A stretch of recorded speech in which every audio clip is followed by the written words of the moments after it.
Chicos, volvemos, ¿eh? Seguimos, 2:10. ¿Están ahí, por favor, para poder continuar? ¿Están ahí para poder continuar, chicos? Gracias, Germán. Gracias, Ángela. Seguimos. Durante este gobierno, este presidente promovió la migración europea. En esta época se creía que la población andina era una especie de peso muerto, ya que era una raza rezagada, únicamente dedicada a las labores manuales. Se tenía la creencia de que la raza europea caucásica era la que promovía cultura, civilización y progreso. A eso se le llamaba el racismo científico o darwinismo social, que fue el nombre que se le dio después. Así que se promovió la llegada de migrantes alemanes y austriacos, que se van a establecer en Posuso y Oxapampa. Se les va a dar tierras, se van a convertir en pequeños propietarios y tenían la misión de dinamizar comercialmente esta región. Hasta ahora están ahí, en Posuso y Oxapampa están las famosas colonias alemanas austriacas. Por otra parte, Echenique compró más armamento, compró más bergantines y fragatas, continuando la política de defensa nacional iniciada por Castilla, pero su gobierno estuvo plagado de corrupción, siendo el suceso más famoso el escándalo de los bonos de la consolidación de la deuda interna. Tú sabes que faltaban 3 millones por cancelar para terminar el pago de esta deuda. Y lo que hizo Echenique fue incrementar esta deuda de manera fraudulenta, convirtiendo a sus amigos, allegados y clientes políticos en falsos acreedores del Estado. Y de esta manera cobrar un dinero que ellos jamás habían otorgado a la República, creando bonos falsos. La deuda se incrementó fraudulentamente y gente que no había prestado nada comenzó a cobrar millones a el gobierno. Profesor, la pregunta sería, ¿en cuánto se incrementó la deuda? Recuerda, tenía que pagar 3. ¿Cuánto terminó pagando? 27 millones, o sea, 24 millones de más. Por Dios, qué rica corrupción la del Estado peruano. ¿Cómo nos gusta? Es como que la corrupción está en nuestras venas, en nuestro ADN. Qué horrible. La fábrica de bonos falsos fue descubierta en Ica y un comerciante llamado Domingo Elías inició la primera insurrección contra el régimen. Sin embargo, su insurrección fue aplastada y estalló un nuevo foco de rebelión en Arequipa. Los liberales, liderados por los hermanos Gálvez, comienzan la Revolución Liberal de 1954. A esta revolución se le une Ramón Castilla. ¿Pero qué? Los liberales se quedaron. ¿Qué? Castilla, tú eres conservador. Tú eres alumno de Gamarra. Tú colaboraste con Chile para la destrucción de la Confederación Perú-Boliviana. ¿Cómo que ahora eres liberal? Castilla, he cambiado. Cristo me cambió. Un día me desperté y había una rosita blanca y sentí un viento que cambió mi concepción de la vida. Así que Castilla se une a los liberales y para demostrar su nueva vocación liberal, anunció 2 medidas propias de esa ideología: la abolición de la esclavitud y la eliminación del tributo indígena. Debes saber de que Ramón Castilla sale representado en esta caricatura de Willis con los hermanos Gálvez detrás, uno devolviendo el dinero al indio y el otro rompiendo las cadenas del negro. Eso sí, la ley de la abolición de la esclavitud no implicaba que los negros eran libres sin ningún tipo de compensación al amo. El Estado pagó 8 pesos por cada esclavo liberado. El Estado pagó a los dueños una compensación por estos esclavos que quedaban pues liberados. Es un pago por la esclavitud. Muy bien. Debes saber que de Castilla dirigió las tropas y derrotó a Echenique en la batalla de Las Palmas, llegando al poder en un segundo mandato. Palmas. Es así como Castilla ha llegado al poder en 2 ocasiones por golpe de Estado. La primera contra Vivanco, la segunda contra Echenique.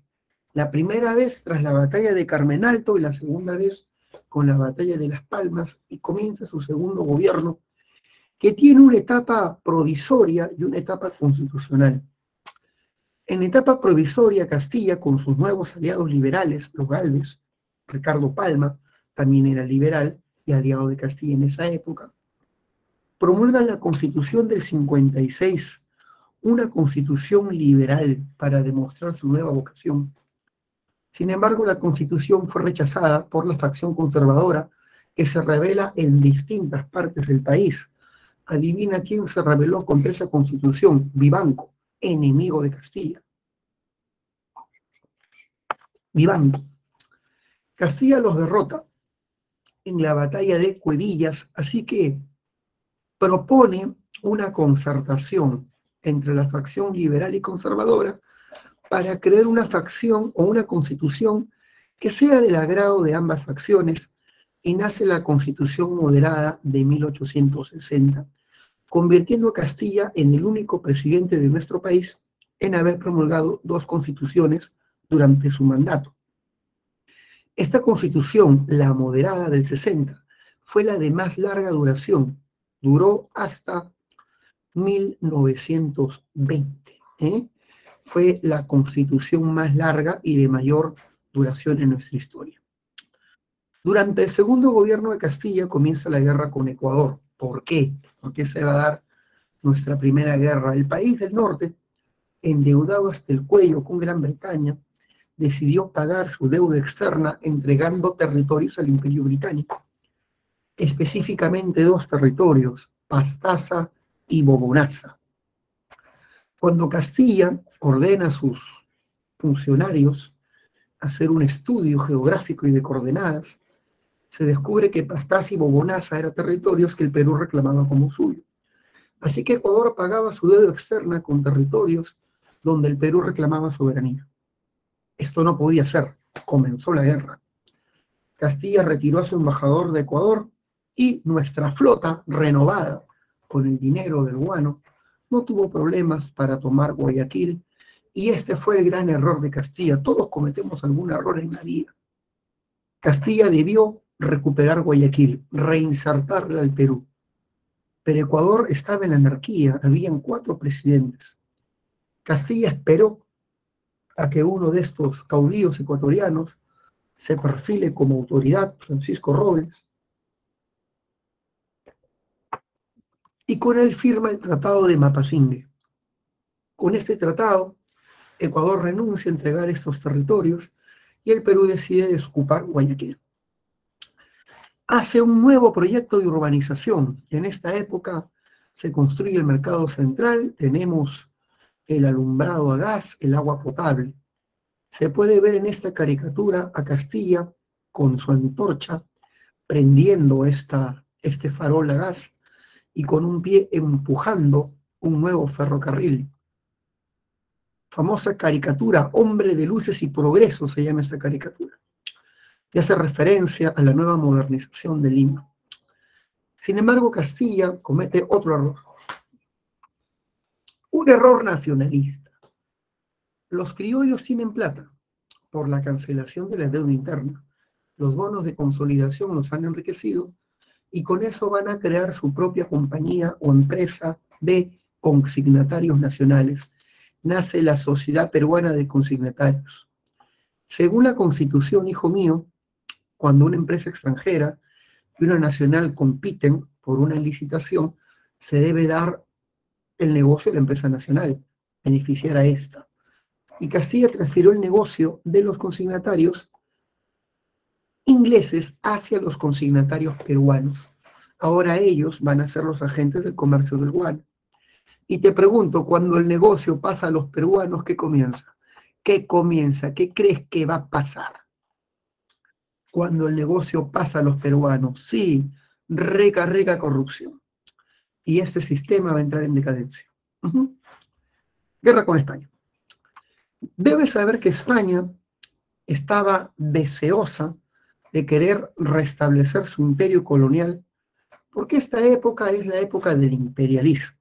se están formando grandes imperios coloniales en el mundo. Gran Bretaña, Francia y España no quiere quedar atrás. España quiere invadir el Perú por los beneficios económicos que implicaría el control del guano. Además, España considera que el Perú no le ha pagado su deuda externa. La deuda externa se estableció con la capitulación de Ayacucho, cuando Sucre aceptó de las autoridades realistas pagarle a España una indemnización por la guerra de independencia.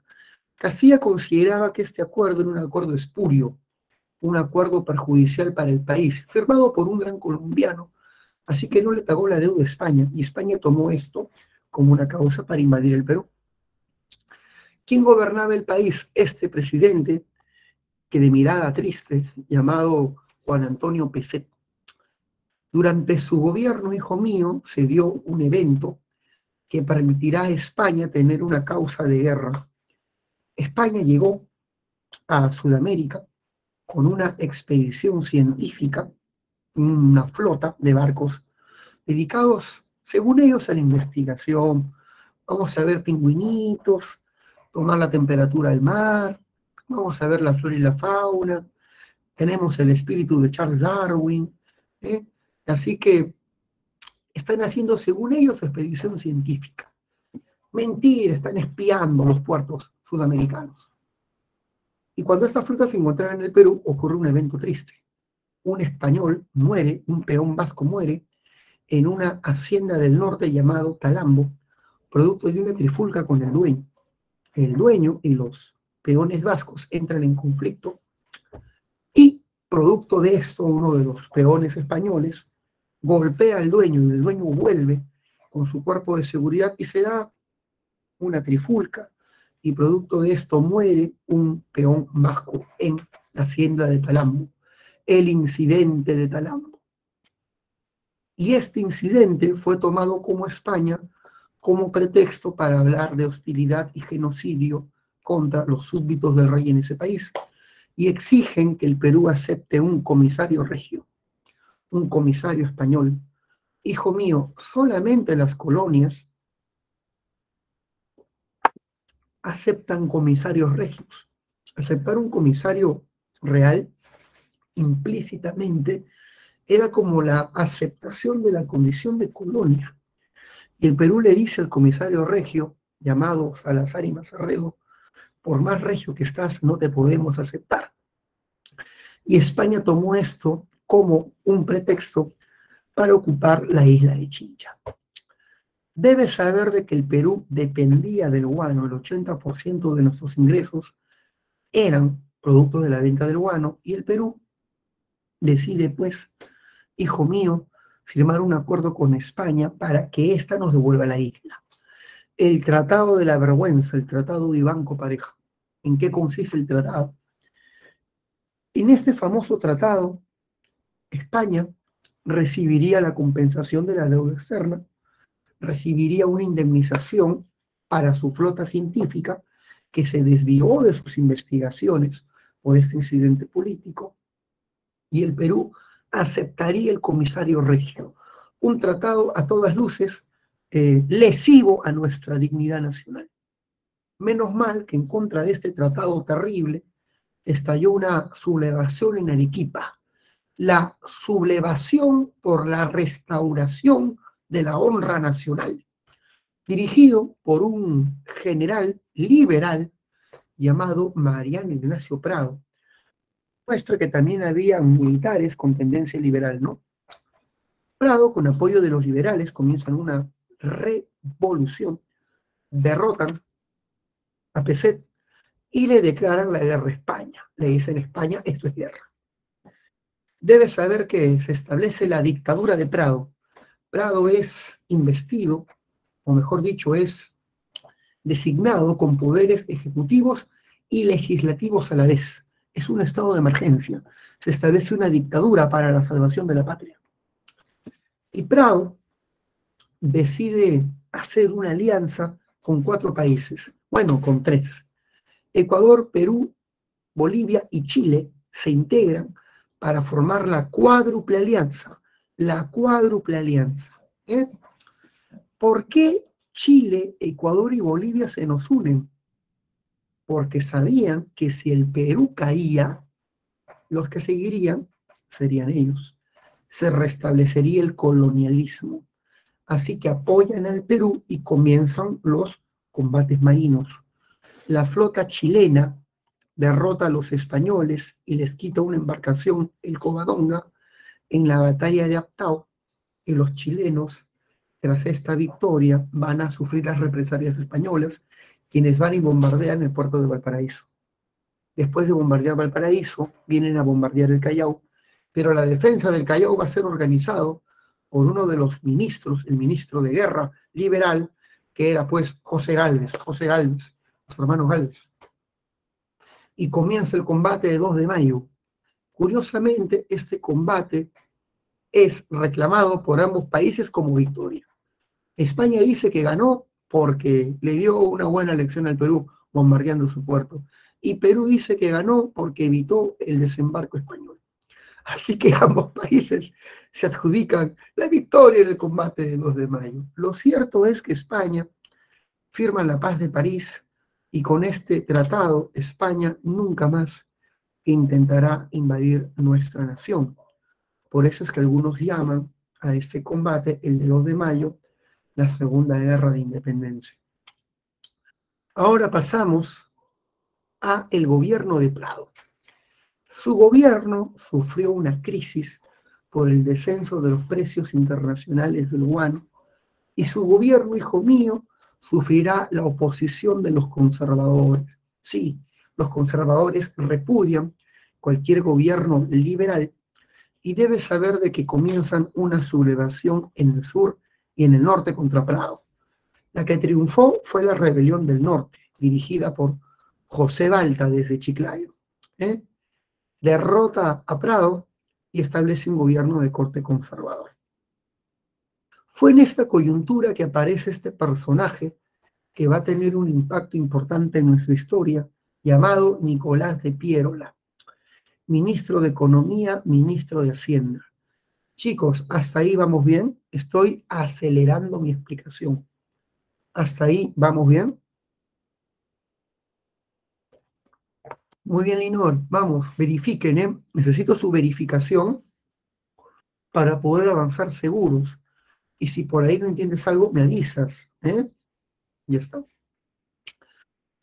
El Perú había perdido sus ingresos, el guano estaba bastante devaluado, y para Piérola la causa era sencilla, la corrupción de los consignatarios, que con sus prácticas y triquiñuelas incrementaban su comisión, defraudando al Estado peruano, y para él la solución era sencilla: quitarle el negocio a los consignatarios nacionales y entregárselo a una empresa extranjera en calidad de monopolio. Y para ello promovió la firma de un contrato que siempre viene el contrato Dreyfus. Hijo mío, esto es de los temas clásicos de admisión. Con el contrato Dreyfus se elimina el sistema de consignaciones, se les quita a los empresarios nacionales el derecho a comercializar con el guano y se firma un contrato con una casa extranjera llamada la Casa Dreyfus de Francia para que ésta comercialice el guano en condición de exclusividad. Es decir, se establece el monopolio de la venta de guano para esta casa extranjera. ¿Cuáles son las condiciones que dio la Casa Dreyfus para ganar este contrato de licitación? Primero, Perú, te voy a comprar 2 millones de toneladas de este recurso. Segundo, te voy a dar 2 millones de libras esterlinas de adelanto. Uy, qué rico. Tercero, te voy a pagar una mesada de 700.000 libras. Y aparte de esto, yo asumo el pago de la deuda externa. Esta última cláusula fue la que hizo que el Estado decida darle el negocio a la Casa Dreyfus en monopolio. Si vas a pagar la deuda externa, sale. Muy bien. Debes saber, hijo mío, de que los consignatarios demandaron al gobierno de Balta y deciden formar su propio partido, hartos de lo que ellos llaman la arbitrariedad militar, forman su partido llamado el Movimiento Libertad, que luego se reorganiza y formalmente se llamará el Partido Civil. El Partido Civil, que se presenta para las elecciones de 1872. ¿Qué hizo José Balta con todos los ingresos dados por la Casa Dreyfus?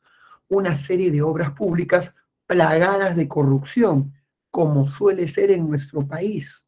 El Hospital 2 de Mayo, el Puente Balta, se tumbó los muros de Lima, comenzó la expansión de Lima, construyó el Palacio de la Exposición, que hoy en día es el Museo de Lima, el MALI, ¿sí? Todas las obras públicas plagadas de rica corrupción, pero bien rica corrupción. Muy bien. Y por supuesto se gastó casi todo el dinero en ferrocarriles. La idea de construir ferrocarriles fue una idea dada por el alcalde de Lima llamado Manuel Pardo. El profeta de los ferrocarriles es Manuel Pardo. Él planteó convertir el guano en ferrocarriles e integrar comercialmente el país. Los caminos de hierro solucionarían los problemas de nuestra patria. Y este proyecto lo coge Balta y comienza a construir 11 ferrocarriles al mismo tiempo. Por Dios, 11 ferrocarriles al mismo tiempo. El hombre llamado a construir los ferrocarriles peruanos se llamaría Henry Meigs. Henry Meigs, que era como el Marcelo Odebrecht del siglo XIX. Para ganar la licitación sobornaba a diestra y siniestra. Y pregunto, cuando una constructora debe sobornar a todo político que se le cruce en el camino para obtener una licitación, ¿qué pasa con el precio de la obra? ¿Disminuye o crece? Escribe, por favor. ¿Qué pasa con el precio de la obra? Se incrementa fraudulentamente y el Perú pagó 4 veces el precio por sus ferrocarriles. 4 veces, por Dios. Con esta rica corrupción, ¿sí? Con esta rica corrupción, solamente se terminó de construir uno, el ferrocarril Lima-Loroya. El resto fueron ferrocarriles que quedaron inconclusos y estaban mal construidos. Porque estos ferrocarriles, en vez de, supongamos que este es el Perú, en vez de integrar el mercado nacional y construir una red ferroviaria así, los ferrocarriles fueron construidos de la siguiente manera, así. Solo en la costa y para el mercado internacional. O sea, un sistema ferroviario que no integraba el mercado interno. Muy bien. Dedicados a la exportación hacia afuera. Muy bien. Hijo mío, debes saber de que se dan las elecciones de 1872 y el partido que se perfila como el ganador es el Partido Civil, que tiene al exalcalde de Lima, Manuel Pardo, como candidato. El Partido Civil tiene una propuesta interesante que ellos han llamado República Práctica. ¿Cuál es su propuesta? Hacer una reforma fiscal, terminar con la dependencia que tiene el Estado peruano de los ingresos del guano. No podemos depender de un recurso. Hay que vivir de la tributación de los ciudadanos, una reforma tributaria.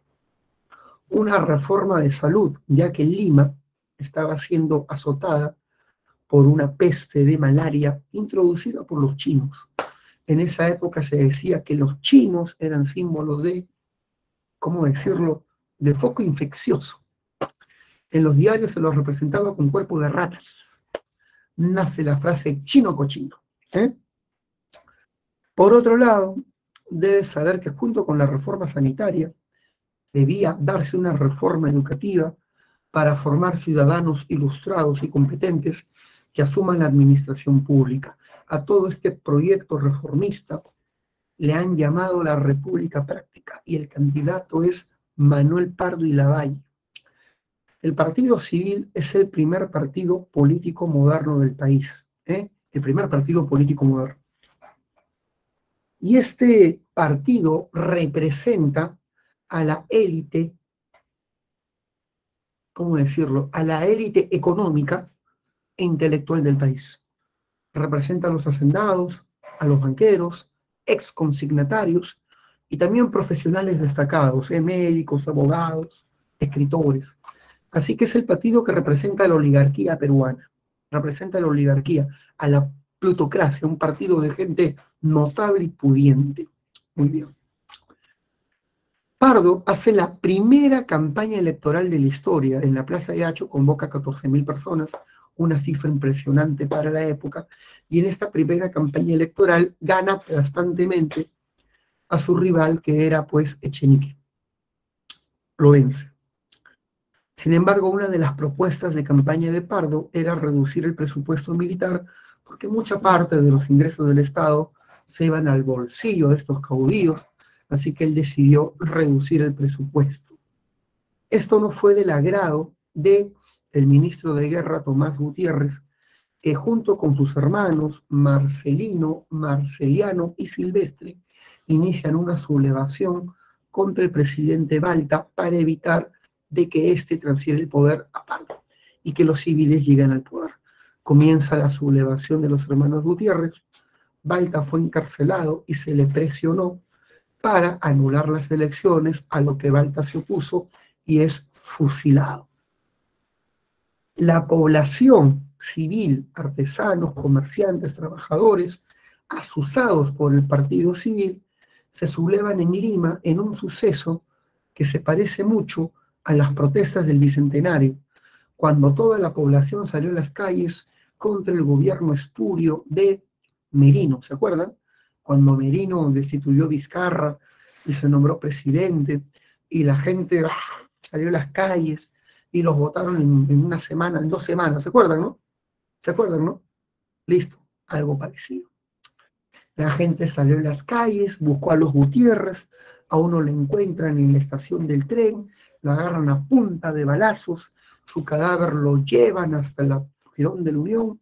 Luego, Tomás quiso escapar de toda esta turba y protesta, se disfrazó de un indígena e intentó huir, pero fue descubierto, huye al cuartel de Santa Catalina, donde es rodeado, linchado, y finalmente agarran los cuerpos de los Gutiérrez y los cuelgan en la Catedral de Lima, un suceso terrible y violento en nuestra historia.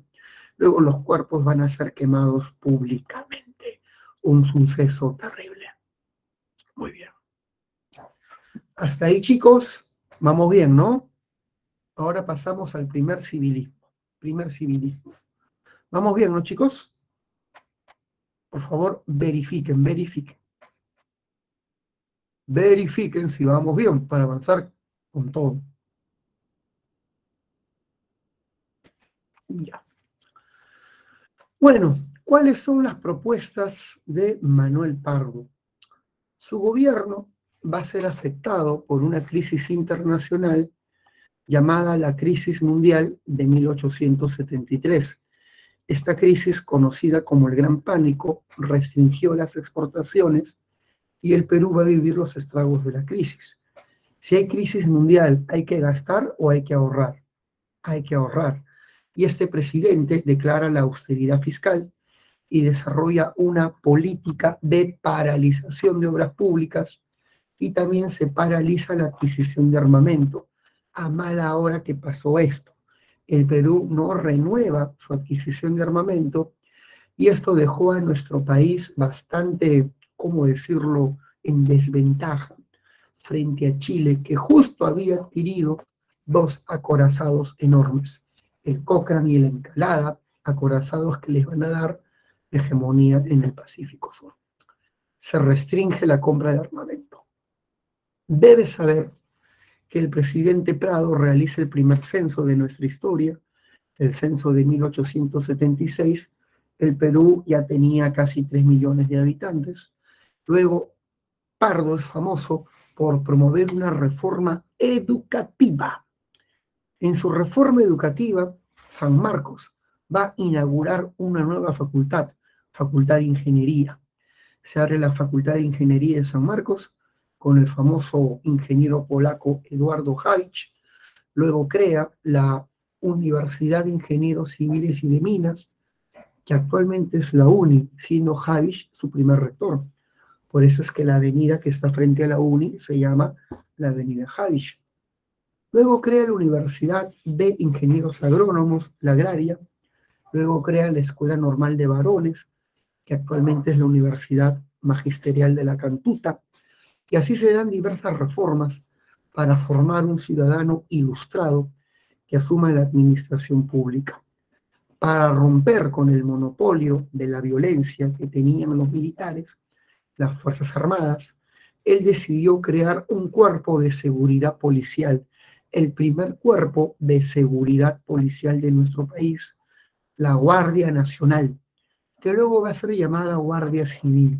Con esto nace nuestro primer cuerpo de seguridad policial, el germen de la Policía Nacional, que estaba bajo el control del Ministerio del Interior. Es así como los civiles tienen su propio cuerpo de seguridad para hacerle frente a la influencia militar. Durante su gobierno, hijo mío, el presidente Pardo es famoso porque la crisis lo obligó a tomar una medida terrible. Él es un hombre liberal, cree en el libre comercio, odia los monopolios, detesta las expropiaciones, pero por culpa de la crisis tendrá que hacer algo en contra de lo que él profesa, establecer un estanco, un monopolio estatal, el estanco del salitre. El salitre era un recurso, el nitrato, que era abundante en nuestra provincia de Tarapacá. El salitre servía como fertilizante y también como insumo para realizar pólvora. Y como Europa estaba en pleno clima bélico, la paz armada, este recurso tenía bastante cantidad de exportación y demanda. Así que Pardo dijo, necesito el control de los ingresos del salitre, y declaró un monopolio estatal sobre este producto. Este monopolio fue rechazado y los que se opusieron fueron los empresarios chilenos e ingleses que explotaban este recurso en Tarapacá. Ahora ese recurso no lo podían comercializar directamente, debían venderlo al Estado peruano. Sin embargo, la crisis se agudizó y el presidente tuvo que tomar una medida más radical, más allá del estanco. Ordenó lo que quiere hacer el actual presidente Castillo y su partido Perú Libre, expropiar las empresas privadas. Y ordenó la nacionalización de las salitreras de Tarapacá. Le pagó una compensación a los empresarios extranjeros, chilenos, ingleses, los botó de la provincia de Tarapacá y estas salitreras pasaron al control del Estado, convirtiéndose en empresas públicas. Chile y Gran Bretaña están heridas profundamente porque han perdido sus empresas y van a intentar recuperarlas con una guerra. Ya sabes qué guerra, pues, ¿no? La guerra del Pacífico fue la revancha de estos empresarios chilenos e ingleses. Muy bien. Sin embargo, hijo mío, Chile ya tenía demasiada presencia comercial en el occidente de Bolivia. En Bolivia, en una provincia llamada pues Antofagasta, los bolivianos también tenían salitre y la principal empresa explotadora de salitre de Bolivia era una empresa llamada la Compañía Salitrera de Antofagasta, dominada por capitales chilenos. El 80% de la población de Antofagasta no era boliviana, era chilena. Así que Chile ya había invadido Antofagasta demográficamente. Si había cualquier problema con los chilenos en Antofagasta, lo más seguro es de que la población se ponga de parte del país del sur y Bolivia busca una garantía de protección de su territorio. Y junto con el Perú concertan un tratado llamado el Tratado Ribagüero-Benavente. Voy a escribirlo, el Tratado Ribagüero-Benavente. Ribagüero-Benavente. También, escribí mal, también llamado el Tratado Secreto Defensivo, el Tratado Secreto de Mutua Defensa entre Perú y Bolivia para que ambos países se ayuden en caso de una agresión extranjera, en este caso una agresión chilena. El presidente Pardo intentó de manera infructuosa unir a este tratado a la Argentina. Vamos a formar una triple alianza con Argentina y vamos a darle a Chile por 3 lados. Pero Argentina no quiso formar parte de este bloque porque tenía problemas territoriales con Bolivia y también tenía el temor de que tras concertar su tratado con Perú y Bolivia, Chile cierre su tratado con Brasil y como Argentina tenía frontera con los dos países, quedaría en una posición bastante desventajosa. Así que Argentina no se unió al acuerdo. Acaba el gobierno de Manuel Pardo y el poder lo toma Mariano Ignacio Prado, liberal, y que también pertenecía al Partido Civil. Prado pertenecía al Partido Civil, así que representa la continuidad del primer civilismo. La continuidad del primer civilismo. ¿eh? Pardo ahora es senador, y cuando era senador, él presentó un proyecto para restringir los ascensos militares. Y eso no fue del gusto de muchos sargentos. Un sargento llamado Melchor Montoya le dispara de manera cobarde por la espalda desde el Parlamento, dándole muerte en 1878. Debes saber que la muerte de Pardo es considerado un evento trágico porque este hombre era un estadista, era un hombre que tenía un proyecto de país. Qué pena que un hombre de tanto talento haya sido muerto de una manera tan vil. Durante el segundo gobierno de Mariano Ignacio Prado estalló, por supuesto, la guerra contra Chile, que es el último tema. Y tenemos 20 minutos para hacerla. Suficiente tiempo, creo yo. Y ahora sí, vamos a la guerra contra Chile. Chicos, ¿vamos bien? Vamos, vamos. Por favor, indíquenme si vamos bien. Indíquenme si vamos bien. Ahí está. Vamos, poder, poder. Ahora sí. Debes saber de que la guerra contra Chile enfrentó a la alianza peruano-boliviana unidas por el Tratado del 73 contra el Estado chileno gobernado en aquella época por Aníbal Pinto. Pero Chile no va a pelear sola, ¿eh? Va a ser apoyada por capitalistas e inversionistas ingleses que deseaban recuperar sus inversiones en el sur del Perú sobre todo. Ya está. La guerra del Pacífico va a recibir diversos nombres. Guerra del Bueno y del Salitre, guerra contra Chile. Los chilenos le llaman guerra de los 10 centavos, porque fue un impuesto de los 10 centavos el detonante del conflicto. Debes saber de que el Perú era gobernado por Prado y el Perú no estaba en situación para enfrentar un conflicto. Salíamos de la bancarrota de la prosperidad falaz. Durante el primer civilismo no adquirimos armamento y estábamos reducidos en nuestra capacidad económica y militar.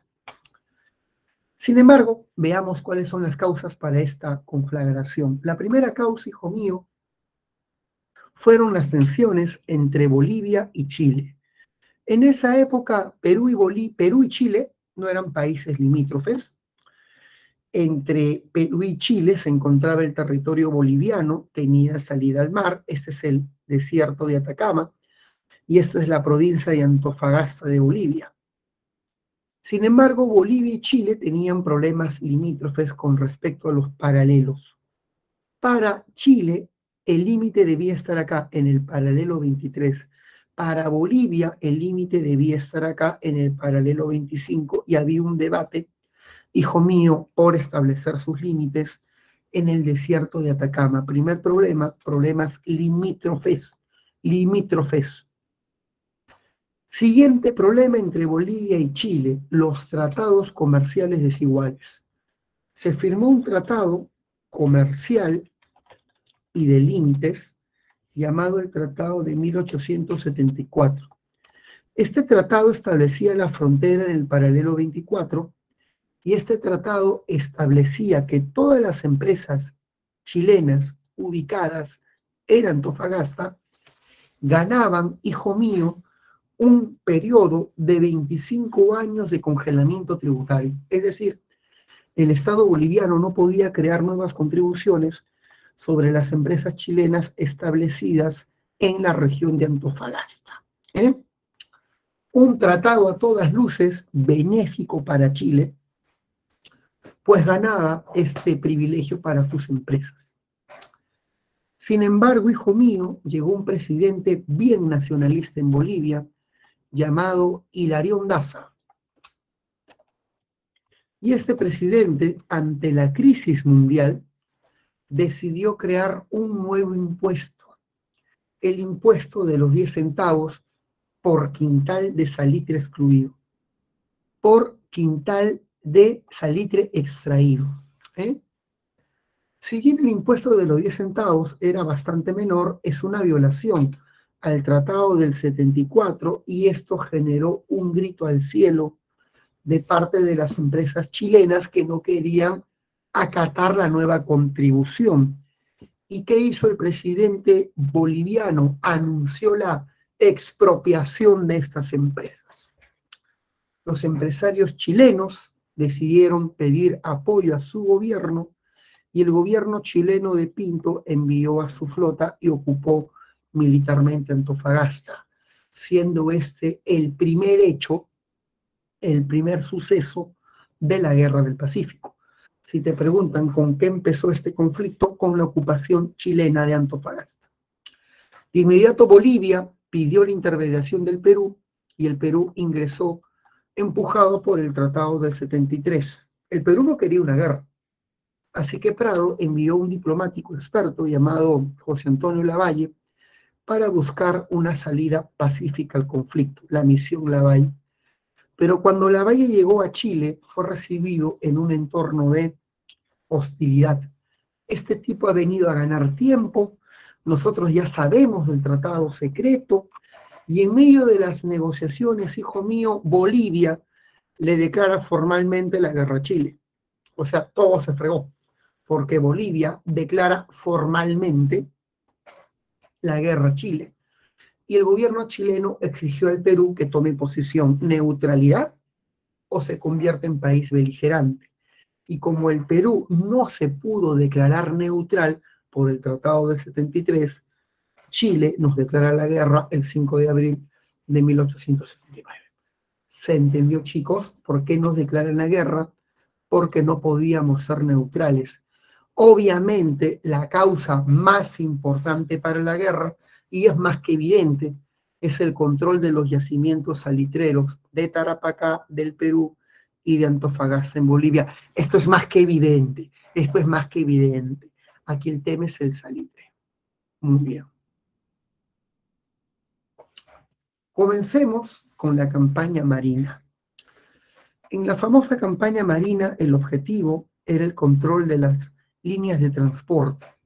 Las zonas de conflicto son zonas desérticas, no hay ferrocarriles hasta la zona de conflicto, la única manera de llegar es por mar y el control del mar es vital para el abastecimiento y transporte de soldados. Así que ese es el objetivo de la campaña marina, el control de las líneas de transporte, abastecimiento y logística. Debes saber que el Perú pierde el control del mar con el combate de Iquique. En este combate, el Perú pierde su principal embarcación. ¿Dónde está? El Perú pierde la fragata Independencia, que encalla, y sus soldados son rematados con metralletas de la embarcación chilena el Covadonga. Sin embargo, en el combate de Iquique sobresale el almirante Grau con el monitor Huáscar, que logra hundir una embarcación chilena llamada la Esmeralda. Sin embargo, Grau se comportó tremendamente bien con el almirante de la Esmeralda, que de manera muy valiente, hay que decirlo, se llamaba Arturo Prat, intentó tomar, embarcar, abordar el Huáscar, pistola en mano, el oficial chileno intentó abordar el Huáscar, pero fue abatido por los marineros. Y Grau, de manera muy correcta, repatrió los restos mortales de Arturo Prat a Chile, envió una carta a su viuda y ayudó a los marineros de la Esmeralda a sobrevivir recogiéndolos y repatriándolos a su país. Por estas actitudes es llamado el caballero de los mares. El Perú no tiene oportunidad de hacer frente a la flota chilena, que es muy superior, pero Chile no pudo desembarcar un solo hombre durante 6 meses. ¿Y por qué? Por las acciones del Huáscar. Una serie de acciones bélicas donde Grau salía de manera muy valiente con su barquito a cortar líneas de transporte, atacar puertos desprotegidos, combatir con embarcaciones de menor poder de fuego, es decir, una serie de acciones para entorpecer el desembarco. Atacaba y huía, capturaba una embarcación y huía al Callao, las correrías del Huáscar. Por culpa de Grau, ¿cómo puede ser que un barco paralice todas las acciones militares de un país? Muchos oficiales chilenos fueron destituidos. El Huáscar era inubicable, se le llamó el barco fantasma. Sin embargo, el Huáscar fue finalmente emboscado en Punta Angamos y rodeado por 2 contingentes chilenos, es capturado. Se da la muerte de Grau. El Huáscar luego fue parado por Chile y se une a su flota en el resto del conflicto. Se termina la campaña marina. Por eso es que a Grau se lo aprecia tanto. Un hombre con una embarcación se enfrentó a una armada de casi 20 barcos, paralizándola por 6 meses, capturando barcos de transportes, combatiendo con embarcaciones menores, evitando una guerra con los grandes acorazados chilenos. Grau es, sin duda alguna, el peruano más insigne y más importante que haya visto nuestro país. Muy bien, tremendo valor el de este hombre. Luego viene la campaña terrestre. Comienza con la campaña de Tarapacá. Chile desembarca en Tarapacá, obvio para tomar el control de las salitreras. El Perú solamente recibe derrotas. ¿Cuántas PPT me faltan? Una. Y se acabó. Una. El Perú solamente recibe derrotas. Perdemos en Pisagua, donde Chile desembarca su población en nuestro territorio. Perdemos en la batalla de Germania, donde fue nuestra caballería. Perdemos en San Francisco, donde perdemos la artillería. Nuestra única victoria, lograda solo con infantería, se da en la batalla de Tarapacá, donde sobresale el coronel Cáceres, Bolognesi, Alfonso Ugarte, Mariano Santos. A pesar de haber ganado, el Perú no podía mantener la ciudad de Tarapacá porque faltaba recursos y municiones, y ganamos la batalla, pero nos retiramos de la plaza entregándosela al enemigo para poder hacernos fuerte más al norte, en Arica y en Arequipa. Después de la campaña de Tarapacá viene la campaña de Tacna y Arica, donde Chile desembarca en Moquegua y aplasta a las tropas peruanas en la batalla más importante de todas las que se dio en la campaña del sur, la batalla de Tacna, 26.000 soldados peleando.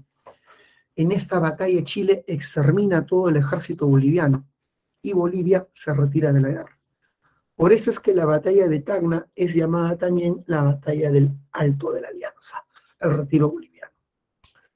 Nuestra última resistencia se dio en Arica, donde se encontraba nuestra principal base militar. Y en la batalla de Arica, Chile estaba segura de su victoria y envía un diplomático para concertar la rendición de la plaza, Juan de la Cruz Salvo, y este exige a los oficiales defensores que entreguen la plaza y que se respetará su vida, a cambio de que estos limpien la plaza de las minas terrestres. Y ahí responde Bolognesi, junto con sus 18 bravos oficiales: Arica no se rinde, defenderemos la plaza hasta el último cartucho. Sabiendo que tienen una muerte segura, sabiendo a toda ciencia que no iban a sobrevivir, los tipos simplemente para mantener la honra nacional se quedan a morir. Se quedan a morir. Ahí se dieron los eventos como que Alfonso Ugarte dice la tradición que se lanza del morro de Arica con el pabellón nacional. Eso no puede ser comprobado. Muy bien. ¿Qué pasaba en el Perú? El presidente Prado viaja a Europa a concertar un préstamo para comprar armamento, pero le hace un golpe de Estado Nicolás de Piérola. Piérola le hace un golpe y establece una dictadura, obteniendo poderes ejecutivos y legislativos a la vez. Comienza la dictadura de Piérola. Piérola hace un golpe de Estado y organiza la defensa de Lima. ¿Por qué Chile quiere invadir Lima? Chile quiere territorios. Quiere territorios hasta Arequipa y el Perú dice, no firmaremos ningún tratado con cesión territorial. Y Chile decide invadir Lima para obligar al Perú a firmar un tratado con cesión territorial. Bueno, Piérola organiza la defensa creando dos líneas defensivas, una en San Juan y Chorrillos y otra en Miraflores. Los chilenos rompen estas líneas sin mayor problema. En la batalla de San Juan y Chorrillos somos aplastados y lo mismo pasa en Miraflores, donde la defensa estuvo en manos de la población civil organizada en gremios, maestros, abogados. Piérola abandona Lima y Lima es ocupada. Se establece un nuevo gobierno de un líder civilista llamado Francisco García Calderón. Este hombre gobernó desde el distrito de la Magdalena y su gobierno lleva ese nombre, el gobierno de la Magdalena. ¿Cuál era el plan de Francisco García Calderón? Su plan era, hijo mío, obtener un préstamo de Francia y pagarle a Chile una indemnización sin entregar territorios. Chile no quiere eso y captura a Calderón y se le lleva prisionero a Valparaíso. Así que así acabó el gobierno de Calderón. Acabó prisionero en Chile por no entregar territorios. En medio de esta situación terrible, surge el hombre que liderará la resistencia, Cáceres, con la campaña de la Breña en la Sierra Central. Ha formado un montón de indios que se han unido a su ejército. Los indios han desarrollado una especie de nacionalismo para defenderse de la soldadesca chilena racista y que hacía estragos entre la población. Los indios se unen y forman un ejército de montoneros. Y con su ejército montonero logra 4 victorias. La primera victoria es la batalla de Pucará I, y luego, semanas después, lanza un ataque coordinado en 3 puntos, logrando 3 victorias más: Pucará II, Sangrar y Marcavalle. Grandes victorias de Cáceres. ¿Cuál es el objetivo de Cáceres? No es derrotar a los chilenos, es hostigarlos para firmar un tratado en mejores condiciones, firmar un tratado sin entregar territorios. Ahora hablaremos de la campaña del norte. En el norte, un general llamado Miguel Iglesias envía a su hermano Lorenzo Iglesias a ayudar a la población de San Pablo, que está siendo devastada por los abusos chilenos, y logran vencer a los chilenos en la batalla de San Pablo. Quedan más de 300 cadáveres chilenos, pero los chilenos van a lanzar una represión brutal al mando de un general llamado Patricio Lynch. Llegan y devastan toda la zona de San Pablo, queman San Pablo, Chota y Cajamarca, cobrando cupos a los hacendados y haciendo una destrucción generalizada de la infraestructura productiva del Perú, la terrible Misión Lynch. Misión Lynch. Fue el general chileno que más destrozos causó en nuestro territorio. Esto lleva a considerar Iglesias que lo que hace Cáceres es valiente, pero es en vano. No vamos a poder vencer a las tropas chilenas, así que concertar un acuerdo de paz, aceptando las condiciones impuestas por el enemigo, y con el famoso grito de Montán o manifiesto de Montán, Iglesias reconoce un tratado de paz entregando territorios. Cáceres rechaza a Iglesias e intenta derrocarlo enviando sus tropas para darle batalla, pero Iglesias va a ser defendido por las tropas chilenas del famoso Alejandro Gorostiaga. Y en lo que viene a ser la Libertad, Sierra de la Libertad, Huamachuco, se da la última batalla con la que se cierra la Guerra del Pacífico, la batalla de Huamachuco, donde Cáceres es vencido definitivamente. Iglesias es reconocido como presidente y firma la paz de Ancón. Con el Tratado de Ancón, el Perú debe ceder Tarapacá por Tarapacá perpetuidad, pasa al control chileno. Tacna y Arica quedan bajo el control chileno por 10 años. Luego de esto se debe realizar un referéndum para consultar a la población si desean regresar al Perú o quedarse en Chile. Y el Perú paga una indemnización entregando 1 millón de toneladas de guano. Entregamos territorios y pagamos indemnización. ¿Cuáles son las consecuencias de la guerra? Bueno, el Perú queda postrado económicamente con la destrucción de toda su infraestructura por la misión Lynch. Y lo que es peor, Chile se retira y Cáceres reorganiza sus tropas para derrotar al gobierno de Iglesias que se mantiene en el poder. Comienza en el Perú una guerra civil, la guerra civil Cáceres-Iglesias, Cáceres-Iglesias. Chicos míos, tras la guerra del Pacífico, los militares retoman el poder, comenzando así el segundo militarismo. Acabé todos los temas, me pasé 1 minuto, pido perdón por ese minuto perdido. Ya pues chicos, gracias por su atención, nos estamos viendo, un abrazo muy grande para todos, me disculparán por ese minuto perdido, Listo, cuídense mucho, nos vemos chicos, nos vemos.